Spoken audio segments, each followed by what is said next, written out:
Praise the lord.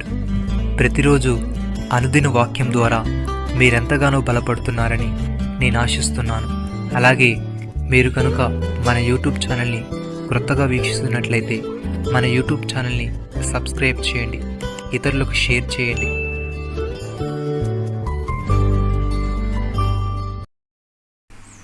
యెహోవా ఉత్తముడు, శ్రమదినమందు ఆయన ఆశ్రయదుర్గము. తన యందు నమ్మిక ఉంచు వారిని ఆయన ఎరుగును. నహూము గ్రంథము 1వ అధ్యాయము 7వ వచనము. భక్తుడి విధంగా అంటున్నాడు, నా ప్రాణమా దేవుని నమ్ముకొని మౌనముగా ఉండును. ఆయన వలననే నాకు నిరీక్షణ కలుగుచున్నది. ఆయనే నా ఆశ్రయదుర్గము, నా రక్షణాధారము. నా ఎత్తైన కోట ఆయనే, నేను కదిలింపబడను. నా రక్షణకు, నా మహిమకు దేవుడే ఆధారము. నా బలమైన ఆశ్రయదుర్గము, నా ఆశ్రయము దేవుని యందే ఉన్నది. సహోదరి సహోదరులారా, యెహోవా ఉత్తముడని రుచి చూచి తెలుసుకొనుడి. ఆయనను ఆశ్రయించు నరుడు ధన్యుడు. యెహోవా భక్తులారా, ఆయన యందు భయభక్తులుంచుడి. ఆయన యందు భయభక్తులుంచు వానికి ఏమీ కుదవలేదు. సింహపు పిల్లలు లేమి గలవై ఆకలిగొనును. యెహోవాను ఆశ్రయించు వారికి ఏ మేలు కొదువై ఉండదు. కీర్తనాకారుడి విధంగా అంటున్నాడు, యెహోవా నాకు వెలుగును, రక్షణీయునై ఉన్నాడు. నేను ఎవరికి భయపడదును. యెహోవా నా ప్రాణదుర్గము, ఎవరికి వెరుతును.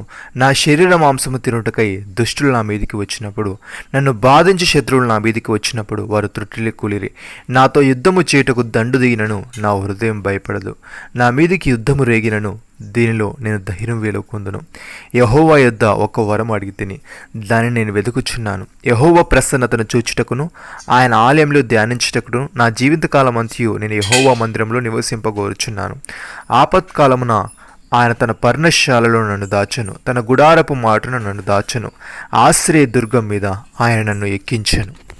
సహోదరి సహోదరులారా, ధనాపేక్ష లేని వారే మీకు కలిగిన వాటితో తృప్తి పొంది ఉండుడే. నేను ఏమాత్రమును విడువను, నిన్ను ఎన్నడూను ఎడబాయను అని ఆయన చెప్పాను కదా. కాబట్టి ప్రభు నాకు సహాయుడు, నేను భయపడను. నరమాత్రుడు నాకేమి చేయగలడు అని మంచి ధైర్యముతో చెప్పగల వారమై ఉన్నాం. మీకు దేవుని వాక్యము బోధించి మీ పైన నాయకులు జ్ఞాపకము చేసుకొని వారి ప్రవర్తన ఫలమును శ్రద్ధగా తలంచుకొనొచ్చు వారి విశ్వాసం అనుసరించడి. యేసుక్రీస్తు నిన్న నేడు ఒకటే రీతిగా ఉన్నాడు. అవును, యుగయుగములను ఒకటే రీతిగా ఉండును. పౌలు భక్తుడి విధంగా అంటున్నాడు, దేవుని యొక్క స్థిరమైన పునాది నిలకడగా ఉన్నది. ప్రభు తన వారిని ఎరుగును అన్నదియు, ప్రభు నామమును ఒప్పుకొను ప్రతి వాడును దుర్నీతి నుండి తొలగిపోను అన్నదియు దానికి ముద్రగా ఉన్నది. గొప్ప ఇంటిలో వెండి పాత్రలను బంగారు పాత్రలు మాత్రమే గాక కర్రవియు మట్టివి కూడా ఉండును. వాటిలో కొన్ని ఘనతకును కొన్ని ఘనతకును వినియోగింపబడును. ఎవడైనను వీటిలో చేరక తాను పవిత్రపరుచుకుని ఎడల వాడు పరిశుద్ధపరచబడి యజమాను వాడుకున్నట్టుకు అర్హమై ప్రతి సత్కార్యమందును సిద్ధపరచబడి ఘనత నిమిత్తమైన పాత్ర అయి ఉండును.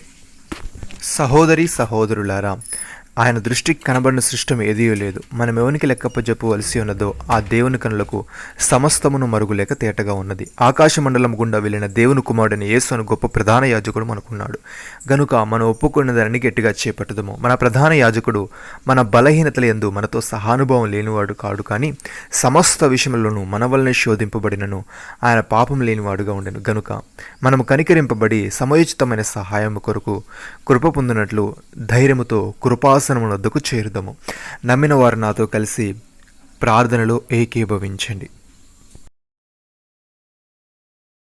మమ్మల్ని మికిలిగా ప్రేమిస్తున్న మా ప్రియ పరలోకపు తండ్రి, మీరు మాకు ఇచ్చిన వాగ్దానమును బట్టి మీకు స్తోత్రములు. దేవా, నీవు మాకు ఎత్తైన కోటుగా ఉండి ఆపద్దినమందు మా ఆశ్రయముగా ఉండి మా శత్రువుల చేతుల నుండి మమ్మల్ని తప్పించమని మాకు నీ వాక్యమును బోధించి మా పైన నాయకులుగా ఉన్నవారిని మీ జ్ఞాపకము చేసుకొని వారి ప్రవర్తన ఫలమును శ్రద్ధగా తలంచుకొనొచ్చు వారి విశ్వాసమును అనుసరించే వారముగా ఉండుటకు సహాయము దయచేయమని నీవు వాడుకొనుటకు అర్హమై ప్రతి సత్కార్యమునకు స్థిరపరచబడి ఘనత నిమిత్తమైన పాత్ర ఉండే భాగ్యమును మాలో ప్రతి ఒక్కరికి మీరే అనుగ్రహించమని మీరు మాకిచ్చిన నీ గొప్ప రక్షణ భాగ్యమును బట్టి మీకు వందనాలు చెల్లిస్తూ మహిమ ఘనత ప్రభావాలు మీరే పొందమని ప్రభువైన యేసుక్రీస్తు నామములో ప్రార్థిస్తున్నాము తండ్రి.